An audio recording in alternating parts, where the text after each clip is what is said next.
הוא קלידן מכונן, מומחה אנציקלופדיה לרוק, מפעיל בלוג מצליח, ועכשיו גם סופר רוק מסביב לשעון, זה הספר. זה כרוניקה של אנקדוטות רוק'נ'רול מדהימה, שפשוט הולכת לאורך שנים, בואו נמהר ונאמר שלום לנועם רפפורט. אהלן.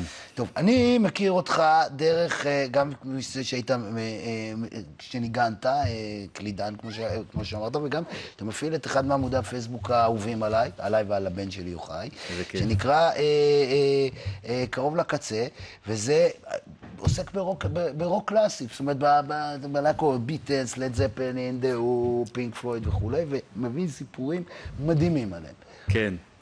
המטרה שלי הייתה להביא גם סיפורים אנושיים, כלומר, אם תקרא את הספר בפנים, תראה שאני לא מדבר על ניתוחי יצירות או העללת אנשים. ג'ימי הנדריקס היה בן אדם, רוברט פלנט מלד זפלין היה בן אדם, מקארטני היה בן אדם, פשוט תראו להם כישרונות, בוא נגיד, אתה כישרוני במשהו, אני כישרוני במשהו, להם היה כישרון לעשות מוזיקה, אבל הסיפורים בספר, יש בהם גם סיפורים טרגיים, לצד מצחיקים, לצד, אתה יודע, הזויים, לצד יומיומיים. זה ענק, זה בעצם, תראה, הרוק'נ'רול, זה בעצם לקחת, בנית את זה בצורה, זה נורא מזכיר את לעיתון, את העיתונים של פעם. זה הומאז' ללעיתון. זה הומאז' ללעיתון. זה כל יום בשנה מקבל את הכבוד שלו ואת סיפורי הרוק'נ'רול. הנה, ניקח למשל את אוקטובר, אמרנו ניקח את 5 באוקטובר, נכון? היום, 5 באוקטובר, בואו נראה מה קרה היום, אנחנו ב5 באוקטובר. ספר לי. אז ככה, 5 באוקטובר, יש לנו ככה. חברים, 1970, 5 באוקטובר, זה חודש אחרי שנולדתי, לד זפלין מוצאים תקליט שלישי, וכולם כועסים עליהם, כי אומרים שהם נשמעים כמו קרוסבי, סטילס, נש ויאנג. אקוסטים. אקוסטים. להקת עמי עושה ב-68, 5 באוקטובר, סיבוב עם אוטובוס עם אריה גור פילים ודוגמניות. מג'יק באס. כן. מאמה קס נעצרת ב-1967 בלונדון. מאמה קס אוכלת קש. כן, זאת שאחר כך. אגב, זה סיפור אמיתי שנחנקה מסנדוויץ', או שזה גם כן סוג של אגדת רוק'נ'רול שהתקבעה. התקף לב. התקף לב. יש המון אגדות אורבניות בעולם הרוק, שהגיע הזמן, אתה יודע, לפוגג אותן, כי אנשים, הדור העתיד ניזון מהמון אגדות כאלו, וכל התמונה מתאבקת. אז זה חלק מהיופי, האגדות האלה. עכשיו, כי צריך להבין, מי שמכיר אותך, אני מצטער שאני מבין, אתה עושה, יש לך גם תוכנית במיקס קלאוד. אני עושה פודקאסטים, כן. פודקאסטים, אתה פשוט מומחה לתחום, פה בארץ יש דברים אחרי זה, אבל למי שאוהב רוק קלאסי, אתה מומחה מספר 1 בארץ. תראה, שוב, אין הנחתום מעיד על גיסתו, אני אומר את זה, כן, אבל אני עושה את הכל באהבה וברצון שלי להבין מה הסיפורים שמאחורי הצלילים.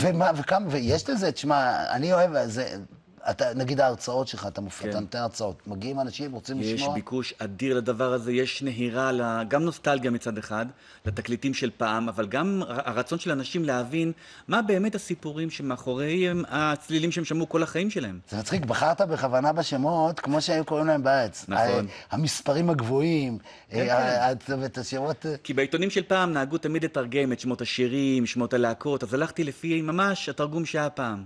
עכשיו, הדור הצעיר לא נראה לי להבין את זה כל כך, אבל הדור שלנו ומה שאחרינו... כן, זה תמיד היה מצחיק, כל מיני... ג'רי והפוסעים כאלה. כן. אוקיי, עכשיו, מה בעצם, איזה להקה סיפקה לך את הסיפורים הכי טובים, אנקדוטות הרוק'נ'רול הכי טובות?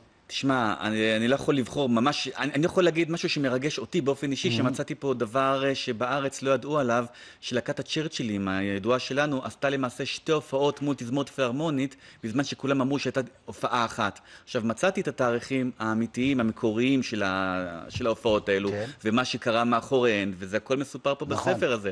לראשונה, דיברתי עם מיקי גבריאלו, והוא זכר משהו אחד. רוב הקסלי, הנגן, הגיטרה, זכר משהו אחר, שניהם זכרו שונה לגמרי. שנים הוציאו את זה, הוציאו במארז של באך, במארז שהוציאו פה, הוציאו גם את אחד הפוגות שהצ'רצ'ילים עשו. יש שני קטעים, כן. כן, נחמד מאוד. אז פה זה סיפור אמיתי. אגב, אבל גם הם לא, בעצם נדמה לי הראשונים שעשו את זה, זה דיפ פרפל, עוד עם הפילהרמונית של לונדון. הם הראשונים שעשו הופעה עם תזמורת קלאסית. למעשה הצ'רצ'ילים לא היו עם התזמורת, הם היו ליד התזמורת. תשמע, הספר, אני אומר את זה, עכשיו, מי שאוהב רוק'נ'רול ואת הסיפורים על כל הלהקות הגדולות, ייהנה ממנו ממש. ילקק את השפתיים. יש גם מצעדי פזמונים בפנים.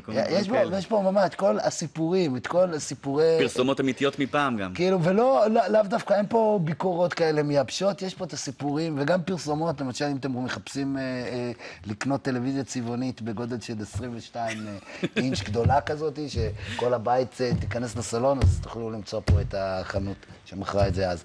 נועם, שיהיה לך בהצלחה אדירה עם הספר, תמשיך לעשות חייל כשאתה נלחם למען הרוק'נ'רול, גם אנחנו חיות, גם לנו מותר לחיות. הכל באהבה. הכל באהבה. תסכים איתי שלד זפלין הייתה הלהקת רוק הכי גדולה בהיסטוריה? הם היו גדולים מהחיים. אתה לא מסכים להגיד, הכי גדולה.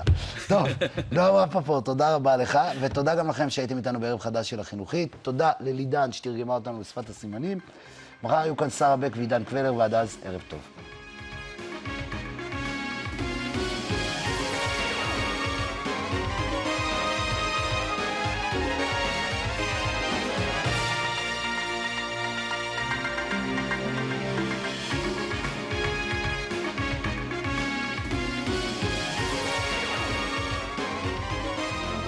חינוכית